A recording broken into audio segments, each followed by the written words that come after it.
Muito bom dia! Eu saúdo a todos com a graça e com a paz do nosso Senhor Jesus. Hoje é domingo, dia de adorarmos a Deus e de estudarmos a sua palavra.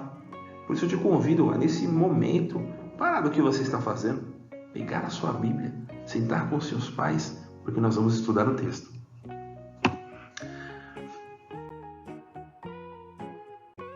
E o texto que nós vamos estudar hoje é o primeiro livro dos Reis, capítulo 11, com o tema O Pecado de Salomão. Ih, rapaz, pois é, até Salomão, o homem mais sábio, que Deus concedeu a sabedoria, acabou incorrendo em pecados terríveis que ocasionaram consequências ainda piores. Vamos seguir para estudar o texto?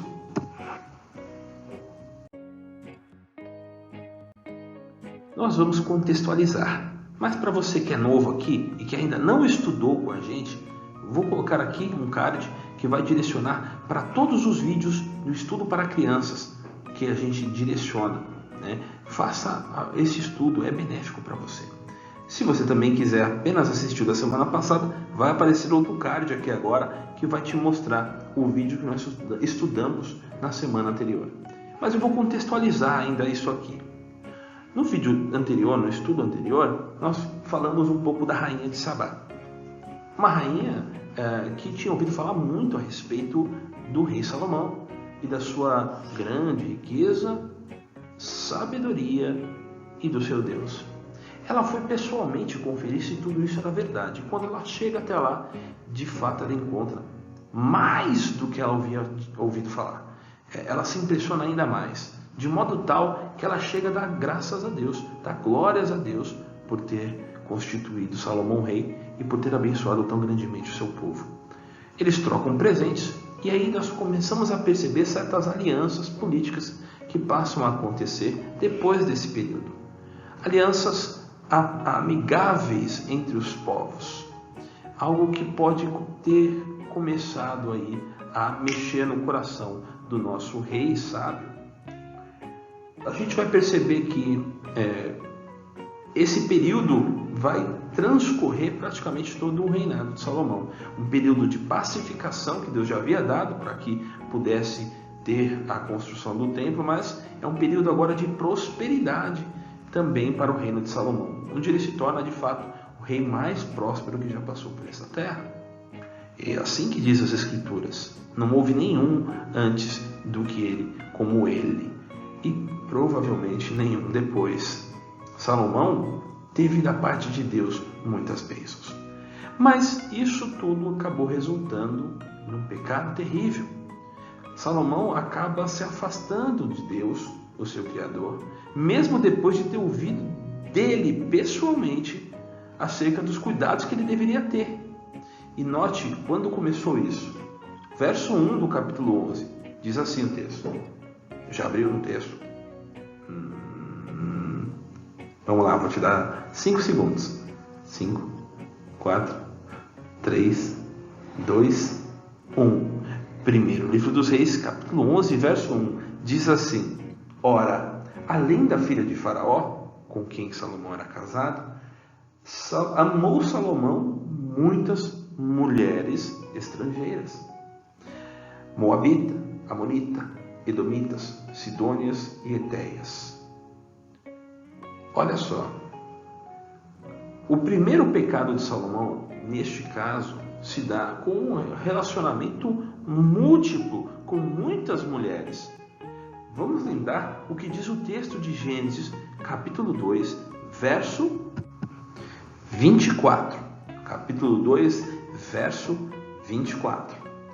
Por isso deixa o homem pai e mãe e se une à sua mulher, sua não suas, tornando-se os dois, não 3, nem 4, nem muitas, os dois, homem e mulher, uma só carne. Isto era o retorno da carne tirada, da parte tirada do homem, simbolizado o retorno dessa parte a essa união, que acaba sendo uma união mística e exemplificando também o relacionamento de nós para com Deus, o noivo e a noiva, a igreja, e este retorno. Pois bem, Salomão incorre neste pecado. O pecado de ter muitos relacionamentos. Mas mais agravado do que isso, são muitos relacionamentos com mulheres estrangeiras que não eram do povo de Deus. Vamos voltar para o texto e ver o que acontece. No verso 2, continua: mulheres das nações de que havia o Senhor dito aos filhos de Israel, não caseis com elas. Olha só, eu coloquei o primeiro verso de Deuteronômio 17, capítulo 17, verso 17. Ali já há uma recomendação de Deus para que o homem não multiplique as suas mulheres. Veja o que diz o texto. Tampouco para si, diz a palavra de Deus, multiplicará mulheres aos homens, para que o seu coração não se desvie. Para o texto de Deuteronômio, capítulo 7, versos 3 e 4, nós temos: nem contrairás matrimônio com os filhos dessas nações, falando para Israel não se casar, o povo de Israel não se casar, não ter relacionamento com povos estrangeiros. Por quê? Não darás as tuas filhas a seus filhos, nem tomarás as suas filhas para seus filhos. Não deveria haver essa mistura. Por quê? Pois elas fariam desviar teus filhos de mim, para que servissem a outros deuses, e a ira do Senhor se acenderia contra vós outros, e depressa vos destruiria. E é isso que acaba acontecendo.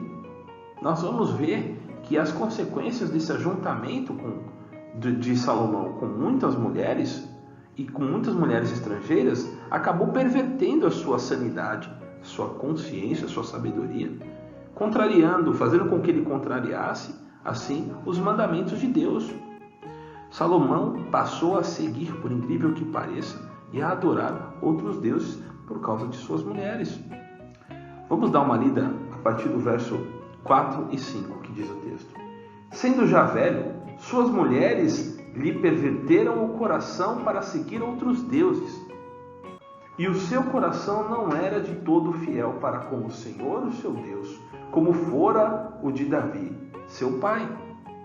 Salomão seguiu a Astarote, deusa dos Sidônios, e a Milcom, abominação dos Amonitas. Assim fez Salomão o que era mal perante o Senhor, e não perseverou em seguir ao Senhor como Davi, o seu pai. Aqui nós percebemos o erro de Salomão. E isso trouxe grandes consequências, terríveis consequências. A ira de Deus, ela se acende com Salomão. E nós vamos perceber o que Deus diz a Salomão a partir da leitura do verso 9 ao 13. Me acompanhe também, jovenzinha, família. Vamos acompanhar a leitura do texto. Diz assim a palavra de Deus: pelo que o Senhor se indignou contra Salomão, pois desviara o seu coração do Senhor, Deus de Israel, que 2 vezes lhe aparecera. Note que o texto enfatiza que Deus apareceu a Salomão por 2 oportunidades. Ele disse pessoalmente o que era o seu plano para com ele, desde que Salomão honrasse a sua palavra, seguindo os seus mandamentos, o mandamento do Senhor, guardando os estatutos, assim como procedeu o rei Davi. E não foi assim que aconteceu com o nosso rei Salomão. É impressionante, mas infelizmente ele incorreu no erro. E não pense você, jovenzinho, jovenzinha, mamãe e papai, que somos diferentes de Salomão. Nós vamos aprender isso já já. Vamos continuar a leitura do texto. E acerca disso, lhe tinha ordenado, verso 10, que não seguisse a outros deuses. Ele, porém, Salomão, não guardou o que o Senhor lhe ordenara. Por isso disse o Senhor a Salomão: visto que assim procedeste, e não guardaste a minha aliança, nem os meus estatutos que te mandei, tirarei de ti este reino e o darei a teu servo. Contudo, não o farei nos teus dias por amor a Davi, teu pai. Da mão do teu filho o tirarei. Todavia, não tirarei o reino todo.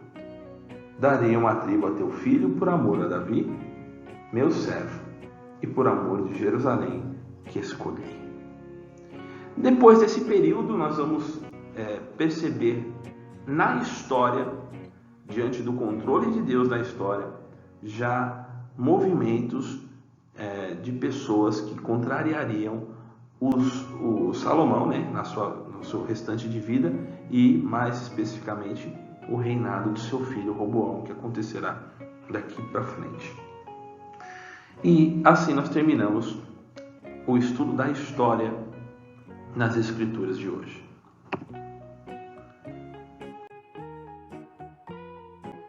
Porém, nós precisamos falar dos aprendizados dessa passagem estudada, que são muitos. E embora nós tenhamos tido muita experiência positiva com Salomão, a sua experiência final não foi tão positiva assim, mas ela nos ensina muito. Vamos dar uma olhada.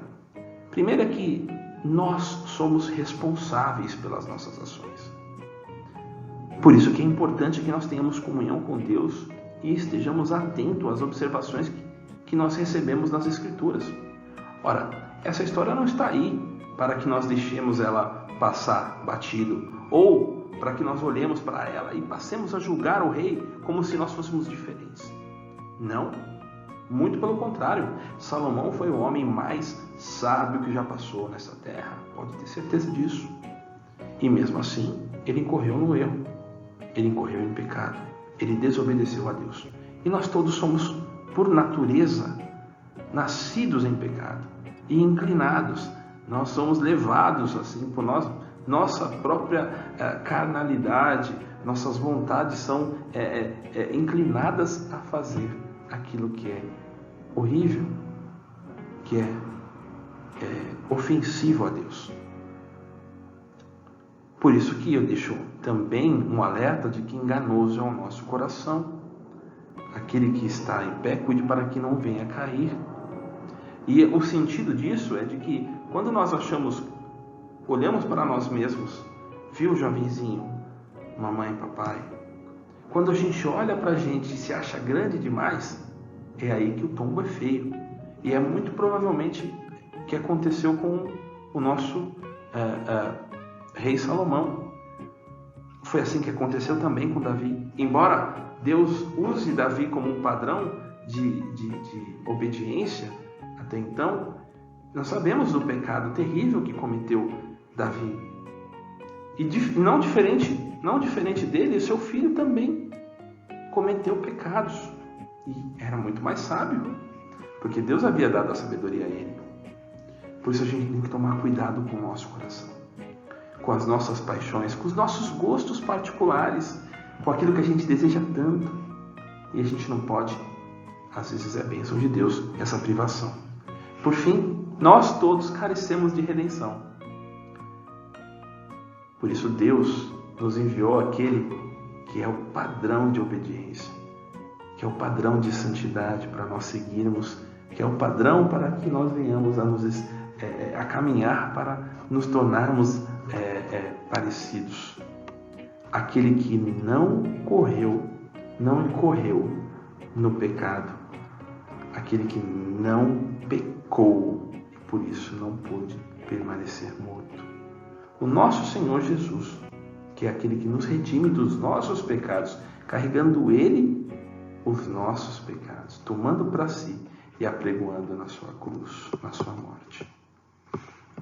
Este é o exemplo que nós devemos seguir. E certamente Salomão foi redimido não pelas suas qualidades como rei, não pela sua sabedoria, mas também por causa da graça e da misericórdia do seu Deus, do nosso Deus e do sacrifício do Senhor Jesus. Salomão deixa algumas recomendações para nós. No final da sua vida, ele escreve um livro conhecido como Livro de Eclesiastes. E nesse livro, ele parece um pouco abatido. E ele reconhece que a sua vida toda foi uma vaidade pura. E ele deixa uma recomendação muito importante para nós. E está escrita no seu verso 1, capítulo 12, verso 1. Eclesiastes 12, verso 1. Está na tela para você ler. e diz assim: lembra-te do teu Criador nos dias da tua mocidade, antes que venham os maus dias e cheguem os anos dos quais dirás: não tenho neles prazer. Guarde tempo, jovenzinho, mamãe, papai, jovenzinha, para ter relacionamento com seu Deus. Fortaleça-se ouvindo da palavra. Busque orientação da parte de Deus em oração. Fale com o Senhor. Confesse a Ele os seus pecados, porque em Cristo você, eu, nós temos perdão.